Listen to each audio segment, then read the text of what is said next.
Bezo, what's good? What's up, Mr. Baba? Yo, check this out, Conscious World. This is the brother Baba, Baba TV. Yo, y'all need that conscious information, man? Check them out, Baba TV. I give a shout out to Baba TV. When I'm home relaxing, I always watch Baba TV. Whenever you get a chance, check it out. Baba TV, #1. Peace out. Of course, we're for Baba TV always, brother. Always. Peace. Today, tomorrow, forever. Give a shout out to Baba TV. One love right here, Big Will in the house on 25th Street. Peace. We on live with Baba TV, family. Facts. Yes, yes. You know what I'm saying?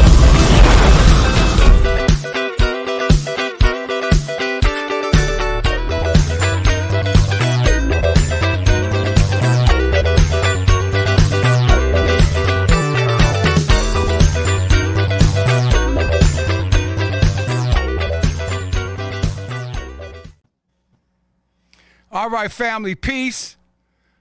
Welcome to another edition of Baba TV Every Time Fire.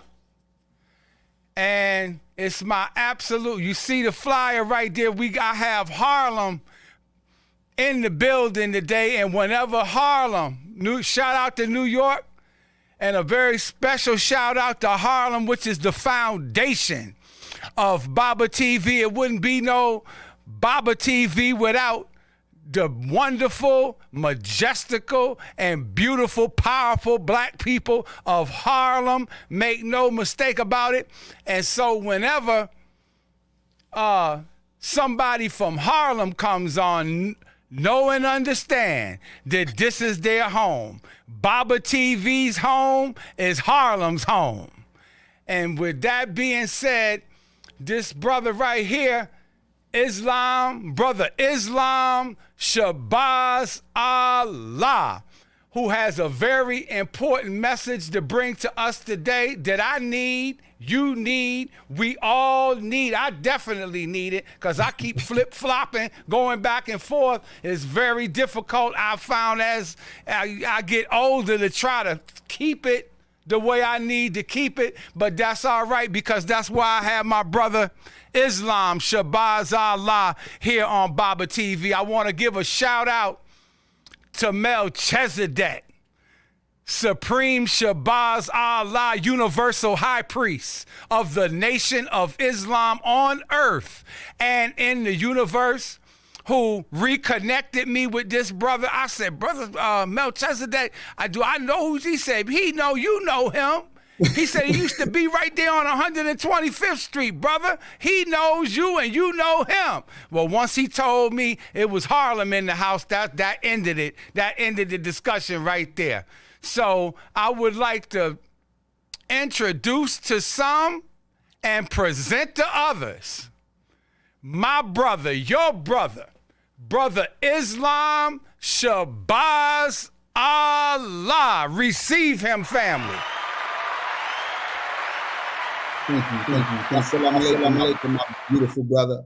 Baba, I just appreciate you having me on your TV. It is a pleasure and an honor to be here with you today to talk to your people and your guests and those who tune in or who see it at a later recording. I would also have to bear witness that there is no God but Allah, who came in the person of Master Farad Muhammad, to whom we are to whom we are mighty grateful and thankful. And I also want to say that I want to give praise and honor to the most honorable Elijah Muhammad, the messenger of Allah, to the black man and woman in the hells of North America. And I also have to thank the Honorable Minister Louis Farrakhan, because his voice went into my ear and touched my heart to quicken my spirit to Islam. So I thank Allah in the person of Master Farad Muhammad, and assalamu alaikum to all those who are listening. Today, the subject title is The Science Behind How to Eat to Live. Now, I know you know of these mighty books by the most honorable Elijah Muhammad, How to Eat to Live. So now we're going to attempt to go into these books to extract what he wanted for us as far as health is concerned. How to Eat to Live is built into the instructions by the most honorable Elijah Muhammad through his words to the Muslims. 1, eat 1 meal a day. 2, eat no pork. 3, fruits and vegetables are best for you. 4, by nature, we are not meat eaters. So let's look at the first one I just mentioned. Why did the Honorable Elijah Muhammad say, eat 1 meal a day? He said, eat 1 meal a day because whatever food you eat, whether it is the best of foods or the worst of foods, your body, by eating it and digesting it, your body needs time to extract the nutrients, the vitamins, the minerals, and the proteins from the food that you ingested. Then it goes into the bloodstream where it is carried to the cells of the body. And the cells of the body is what gives you life. But at the same time, you have what you call waste matter that develops into the colon that you must pass. This is the remaining poison that can affect you in a way that can harm your health. So this is why the Honorable Elijah Muhammad said, eat 1 meal a day as opposed to 3 meals a day, giving the body no rest, a constant accumulation of food being put into the body. So the body cannot clean itself and cannot restore the vital life that it needs. Number 2, pork. We know that is a forbidden flesh for the Muslims. It is rat, cat, and dog. It is made to be a land scavenger to clean the earth, not for human consumption. And we all know of the trichina worm that is in it is filled with poison. So we are forbidden to eat it. Fruits and vegetables are best for you. He prescribed fruits and vegetables for us to eat. And by nature, we are not supposed to eat meat. This is the foundational backdrop of preventative healthcare. Preventative healthcare to prolong your health and your life. Now, the first book, book 1, was written in 1967. 1967. Book 2 was written in 1972. 1972. So if we calculate the time from then to now, we had 57 years of the book, How to Eat to Live, book 1. We had 52 years of How to Eat to Live, book 2.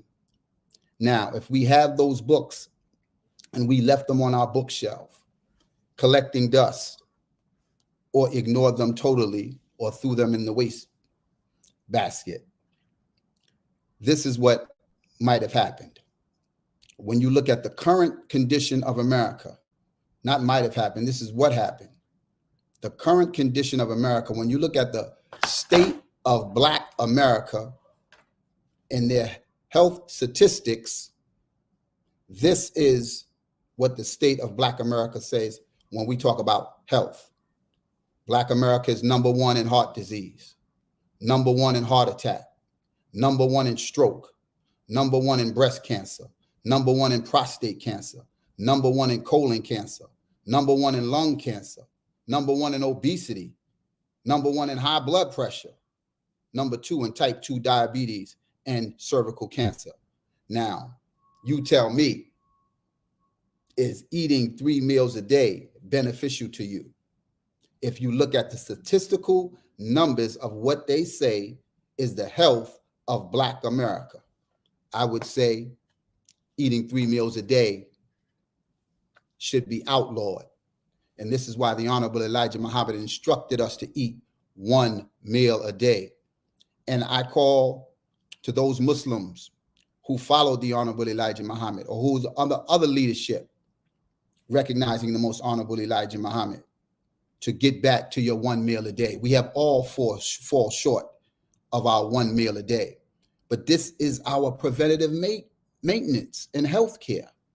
I know our former president, Barack Obama, signed a bill and got legislation passed where it was the Affordable Health Care Act, which is right. A country should look out for its citizens and try to help them when their health is failing them. failing them. And they called it Obamacare. But its original name was, or its name is the Affordable Health Care Act. But you don't want to rely on that as a necessity to look forward to getting on that. You want to have nothing to do with that. You want preventative care. Now, if you're sick and if you're ill and you need it, we all have to go to the hospital to make sure we stay around as long as possible. So we thank Barack Obama for the Affordable Health Care Act. But at the same time, if we practice, I'm talking to Muslims as well as the brothers and sisters in the community, because we are all Muslims according to the Most Honorable Elijah Muhammad. Some know they are and some don't. But the bottom line is this: if we practice the one meal a day, we will restore our life and our health, and we will not be 25%, 75% of America is on prescription drugs. So that means every month you have to go to the pharmacy, you have to go to Dwayne Reed, you have to go to CVS and all these other pharmacies to pick up your medication for the rest of the month. So sometimes it's even silly to me when brothers talk about revolution, when you got to go pick up that diabetes medication, when you got to go pick up that high blood pressure medication, when you got to go pick up that gout medication, and now you want to talk about revolution. The revolution starts in your own mind, in your own heart, in your own temple. That's where the revolution starts. So now, if the revolution starts there, that's where you need to be fighting. Okay, go inside yourself and do those things that's necessary to clean up your diet, to improve your health, and then reach out and help your community. Now, eating 3 meals a day has not proven to be healthy for us. It's not healthy for no one. Okay, so now let's take a look at the digestive system. The digestive system begins in your mouth. Your salivary glands starts the process of stimulating the stomach gastrointestinal juices to begin to break down food. This is one of the reasons why we should never chew gum, because once you put something into your mouth, whether it's a gum or a piece of candy, you're starting the process. You're telling your stomach food is coming. So your stomach is being prepared with its juices, its acid juices, to break down the food so it can assimilate to the rest of the body. But when you chew gum, you can cause other effects into your stomach. Ulcers can occur because now the juices are there preparing for the food, but no food comes. And not only that, gum is plastic. It's not food. Okay, it's polyvinyl. That's what they make gum with, because it's just for you to chew, not for you to swallow. That's why people even tell you, don't swallow the gum, spit it out. So the digestive process starts in the mouth. After into the mouth, then it goes into the stomach to break down the foods, almost into a soup-like fashion. After the soup-like fashion, it goes into your small intestines. This is where most of the digestive process takes place.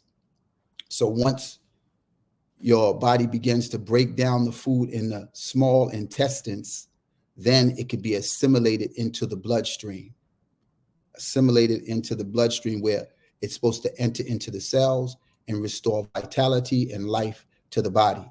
The waste is pushed to the large intestine, which we call the colon, and then removed from the body.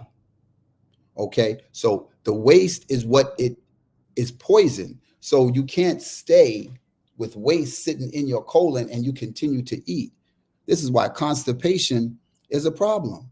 And it is one of the 5 underlying factors of sickness and disease, because you're supposed to remove that waste, have a bowel movement of at least 2 a day. And you're eating 3 meals a day and you're going to the bathroom 3 times a week. They constitute that as constipation. So in other words, you're sitting with the food in your colon instead of passing it through, because the foods that you're eating is processed food.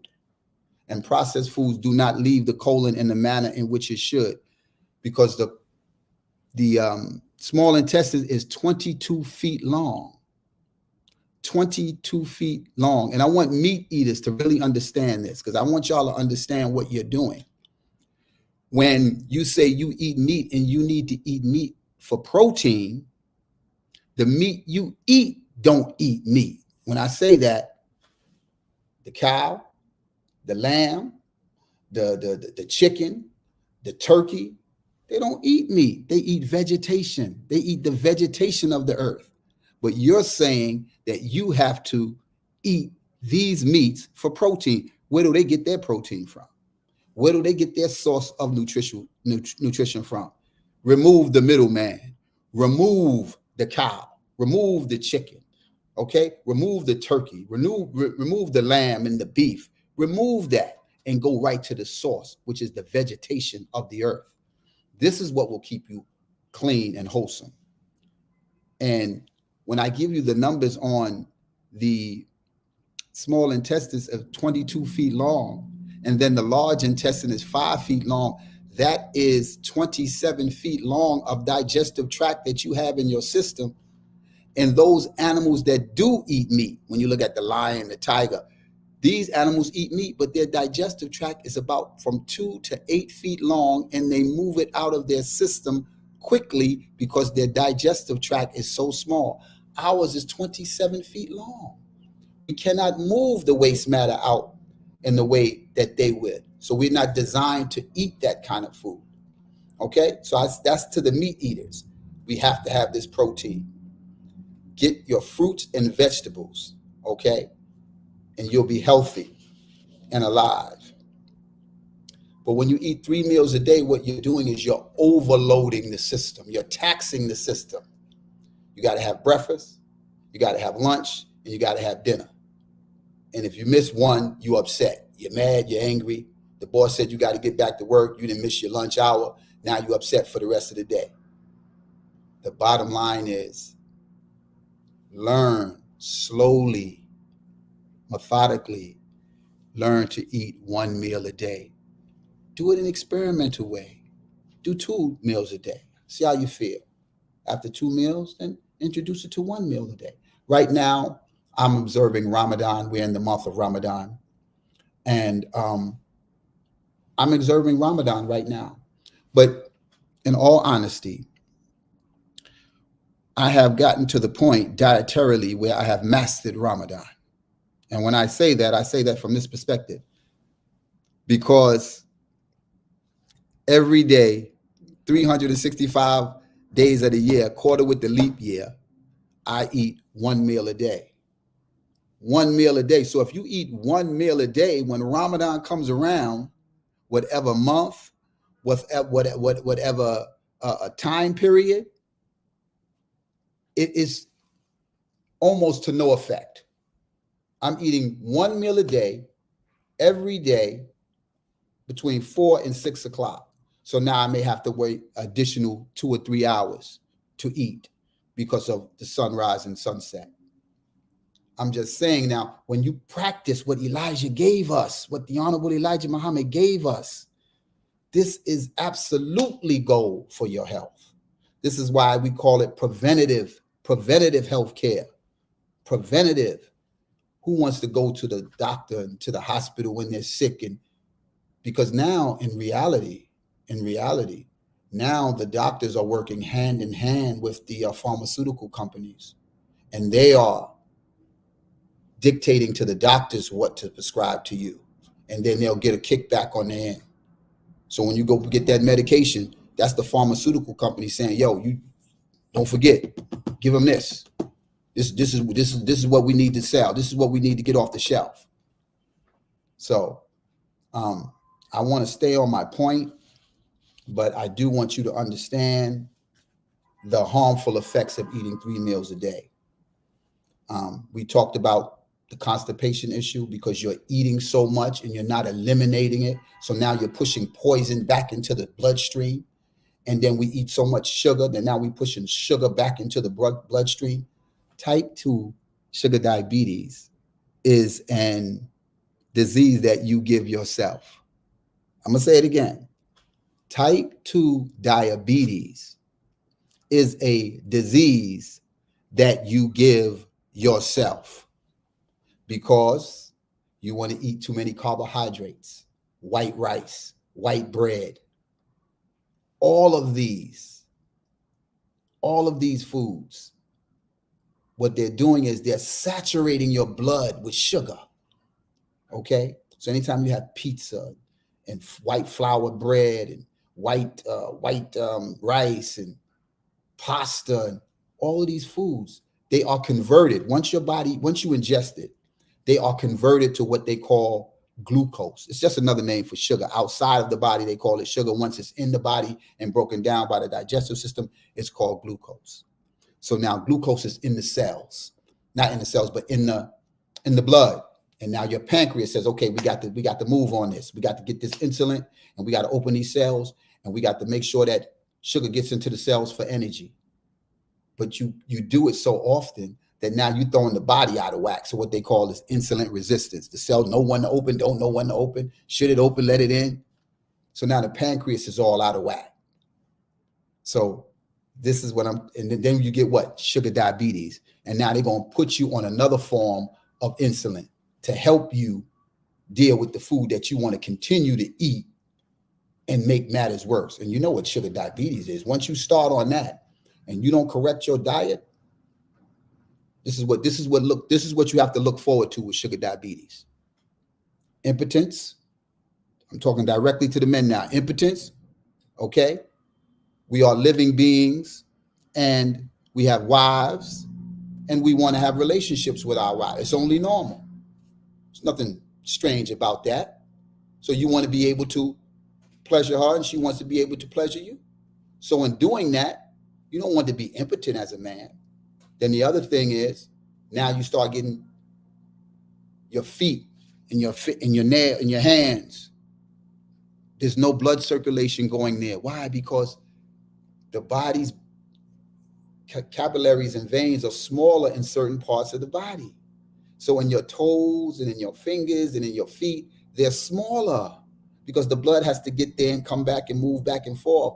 But when you have so much sugar in the blood, you are forcing your kidneys to work overtime because now the kidneys are saying, coming to the rescue to you, oh, I got to get this sugar out of here. I got to because the kidneys know that there's too much sugar in the blood.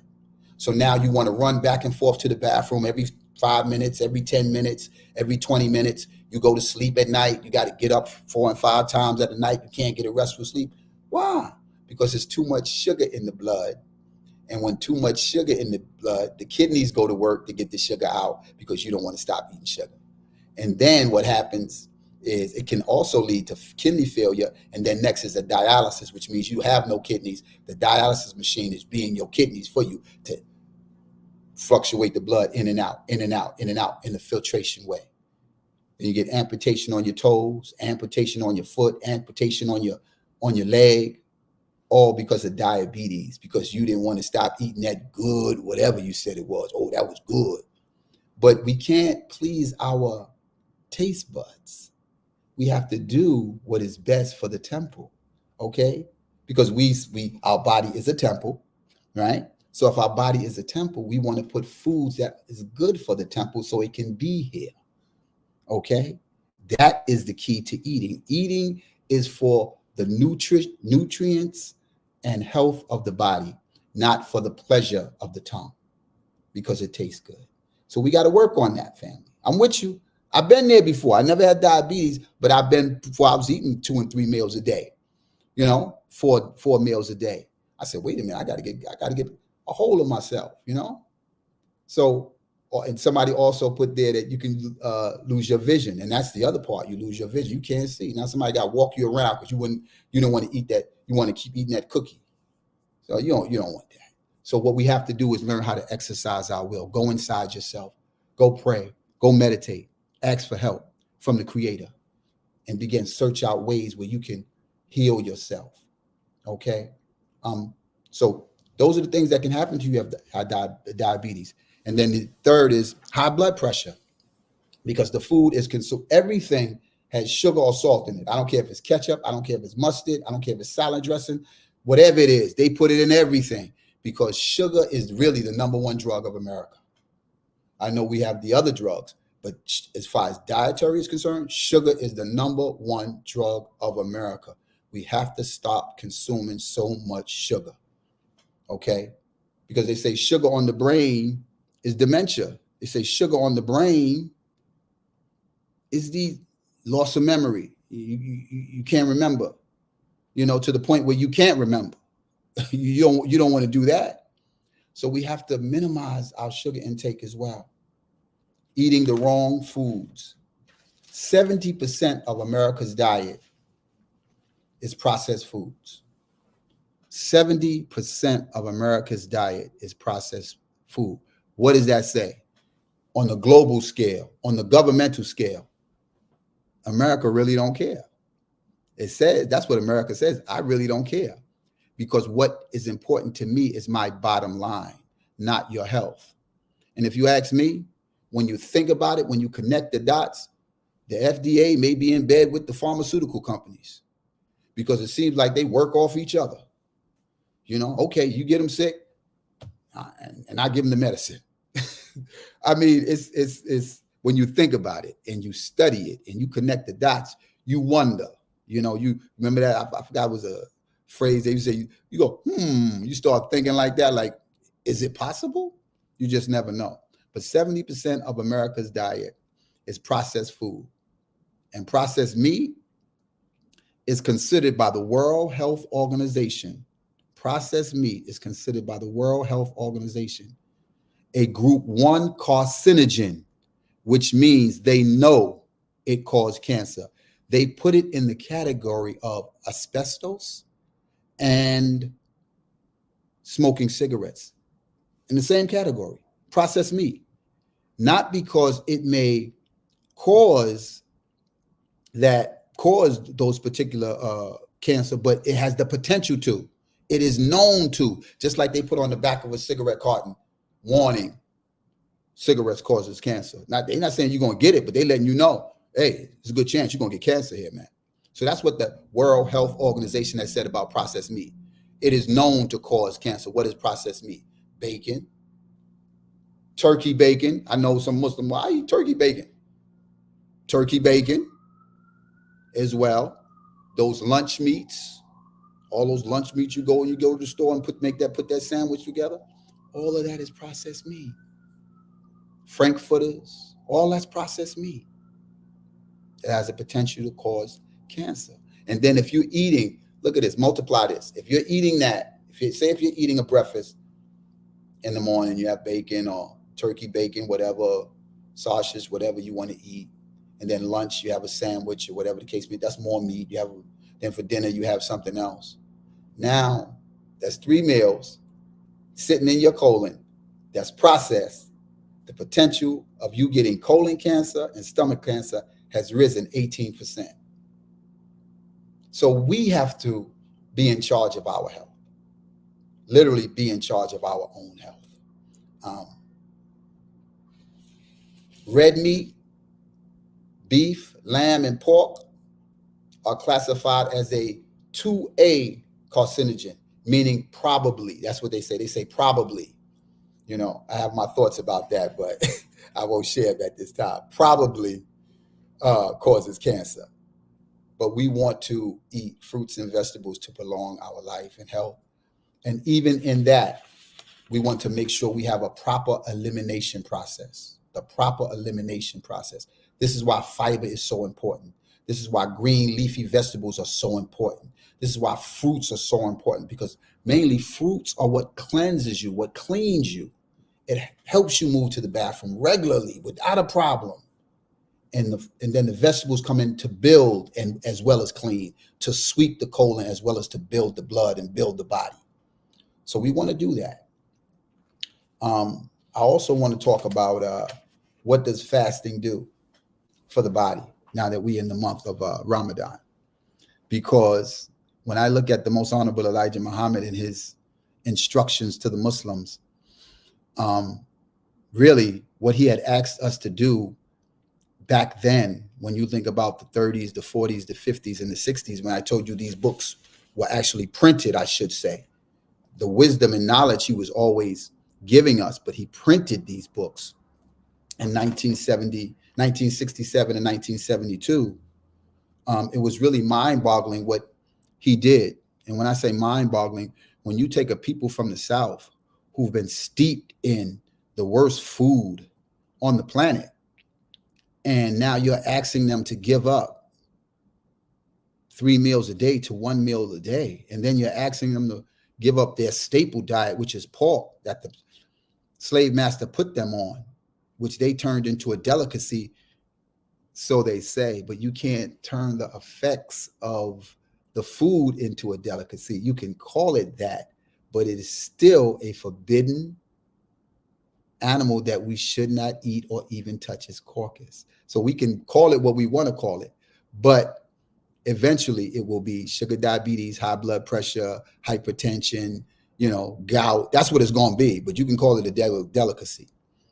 So what you want to do, so what he did was almost remarkable, to tell his followers, no pork, and for them to understand into a level of obedience. Say, listen, Mo, that's what the Honorable Elijah Muhammad said, and this is what I'm going to try to do. And this was back in the 40s and 50s and 60s. It was remarkable. Now you can't go into the Black community anywhere in America or outside of America and not know that pork is not a food that you should not eat. If you choose to eat it, that's because you choose to eat it. But the word of the Honorable Elijah Muhammad is so deep rooted into the earth when it comes to the Black community. You can't say that you don't know pork is not good for you. You got some member of your family that's a socially closely related or associated, or know a cousin or a brother or a sister that has some kind of affiliation with the Nation of Islam. Because of our relationship with our family and friends, we talk. So now. So there's no reason for you to say, man, it tastes good, I'm going to eat that. Just remember, your health may be in jeopardy. Okay? And I'm talking to you, one who was raised on it, raised by my grandmother. And I ate it until I learned at the age of 18, 19. I said, what? For real? Okay. And this before I knew anything about a mosque or anything about Islam. I knew that. So I know you know that. So we can do much better when it comes to that. We as Muslims should really try our best to get the pig away from all of us. But I do want to talk about fasting.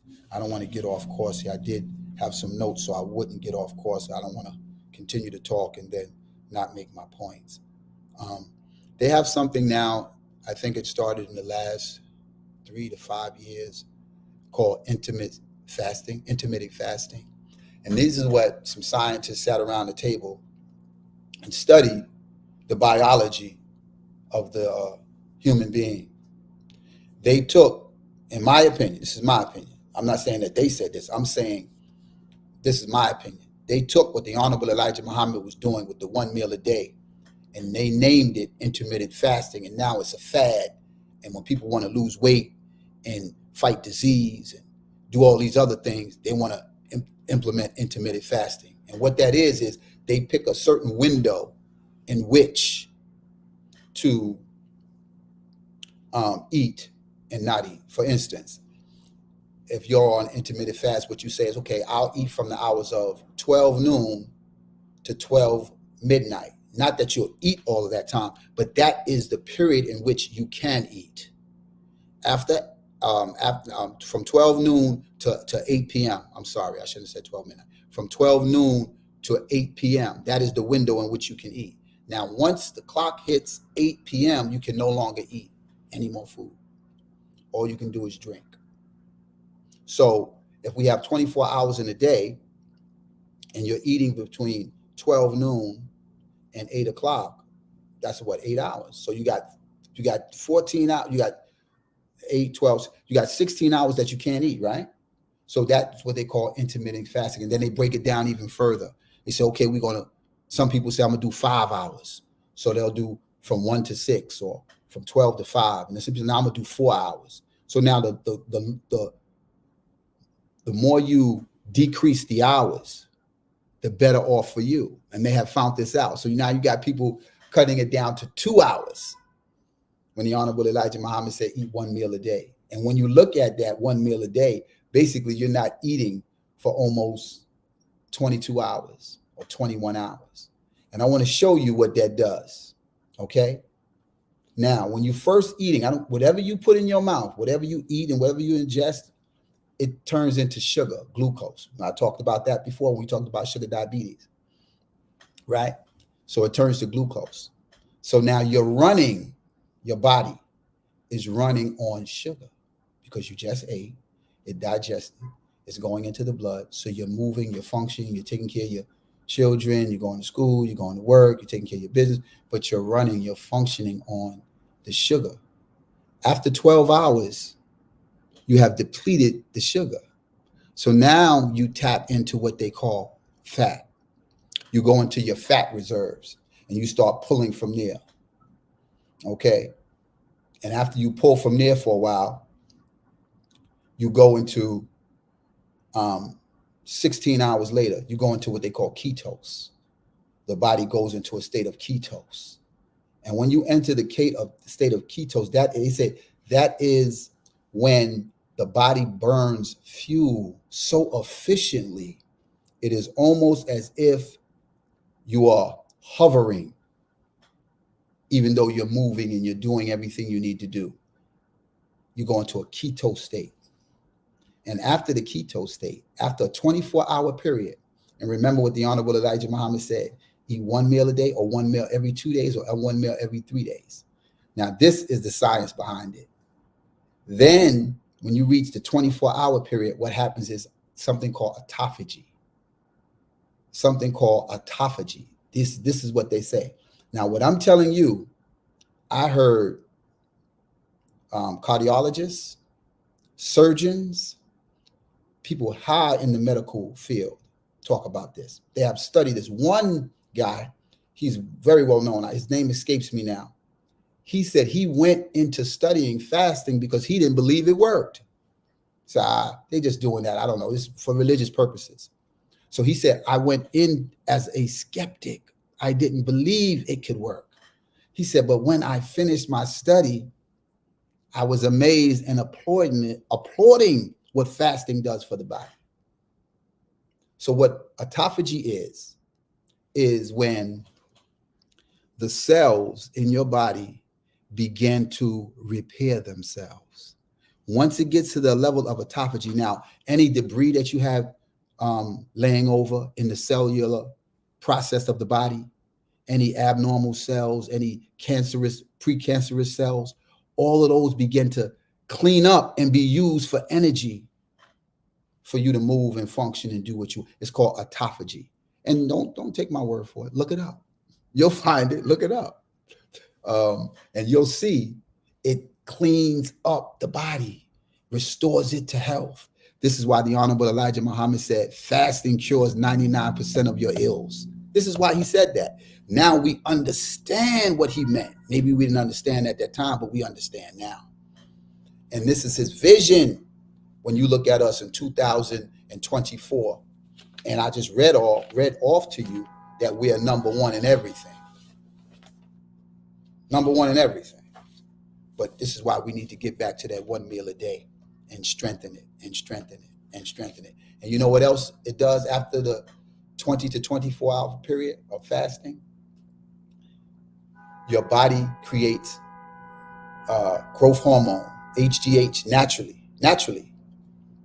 But once you begin the fasting and you pass that 20-hour phase and that 24-hour phase, now your body is producing growth hormones naturally.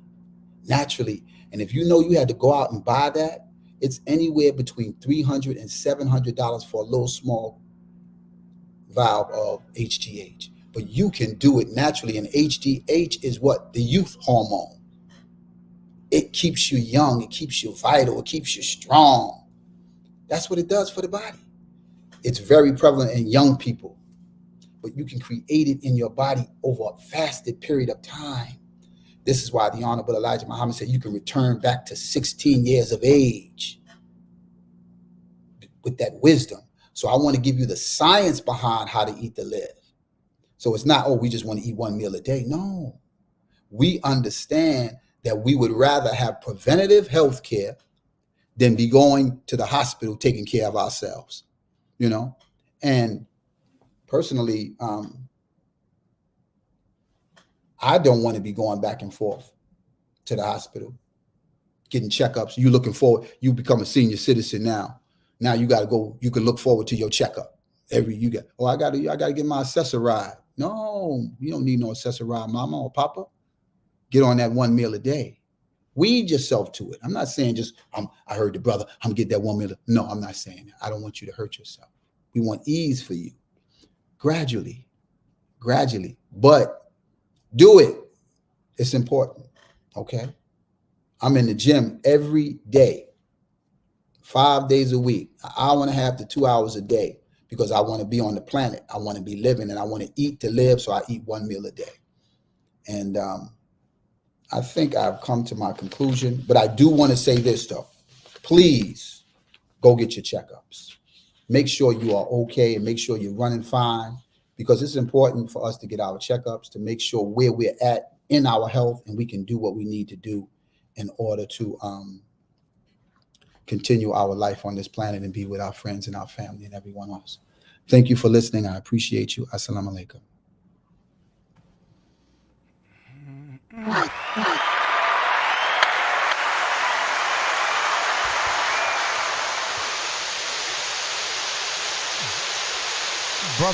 Brother, hold on. Can you hear me? Yes, I can, sir. Yes, I can, sir. Okay. Brother Islam, thank you very much for this important message that you have brought to our people. It's so good to see you. I haven't seen you in a while. I remember you back in the days from 125th Street alongside Melchizedek. And thank you very much. I want to give a powerful shout out and thanks to all of the followers of the Most Honorable Elijah Muhammad. Give thanks to the Honorable Minister Louis Farrakhan and the Nation of Islam. If you look at the Muslims today who follow the Most Honorable Elijah Muhammad, you see, because we got a lot of health gurus out there that teach a lot of good information, and that's good. But if you look at the followers of the Most Honorable Elijah Muhammad, they have that glow. Brother, wherever you see them, they could put mud on their face and you can't get rid of that glow. That glow, that's what, I don't care if you put raggedy clothes on. I could tell a follower of the Honorable Elijah Muhammad a mile away just by the look, family. And you can too. You know I'm telling the truth, family. Just by the look, you can tell a follower. Look at Melchizedek, almost 90 years old, and you can't tell. You can't tell. Following that program. Let's get those two books, How to Eat to Live by the Most Honorable Elijah Muhammad. He talks about, the brother asks a question. He talks about the nuts. In there, said don't eat nuts. Nuts take time off your life. Some people thought that he was crazy, but you go and study and you'll find that nuts is one of the ingredients they use for dynamite and explosions. So this mighty man, the Most Honorable Elijah Muhammad, they said with a 3rd grade education, has taught us how to eat to live, and the dietitians of today are just beginning to try to catch up with what that mighty man taught black people 60, 70 years ago, and longer ago than that. And I just wanted to just add that. And remember, Brother Islam, Baba TV is your home. Whenever you feel like coming on here, I'm at your service, sir. Thank you so much. Yeah. Baba TV's home is Harlem's home. I want to keep re-emphasizing that. Baba TV wouldn't be nothing without the powerful black people of Harlem in particular, and New York City in general. So with that being said, family, Brother Islam, if you don't have anything else to say to our family, I want to end it. Okay, one more thing I would like to say. When I mentioned the 5 underlying conditions of sickness and disease, I would just like to mention all 5 so you can work in reverse of that to do the right thing. Number 1 is dehydration. Number 2 is sleep deprivation. Number 3 is constipation. Number 4 is poor nutrition. And number 5 is lack of exercise. So you need to get on all 5 of those things to improve your health. Thank you so much, Brother Baba. I appreciate you. I appreciate your medium. And I pray that our people come and listen and weigh what we have said and use it for themselves. So thank you so much. I appreciate you. Salam alaikum.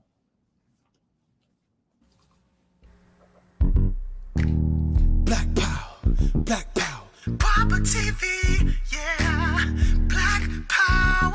Subscribe to Baba TV every time fire. Black Power, if you need a lift, tune into Baba TV, it's going down. Black consciousness will take you higher. Black Power, if you need a lift, tune into Baba TV, it's going down. It's Baba TV, every time fire, fire, every time fire, oh, yeah. Every time fire, every time fire. Black Power, every time fire. Say it loud, I'm black and I'm proud. Come on, say it loud. I'm black and I'm proud. I can't hear ya. I said say it loud. I'm black and I'm proud. Let me hear you sing it out. I said say it loud.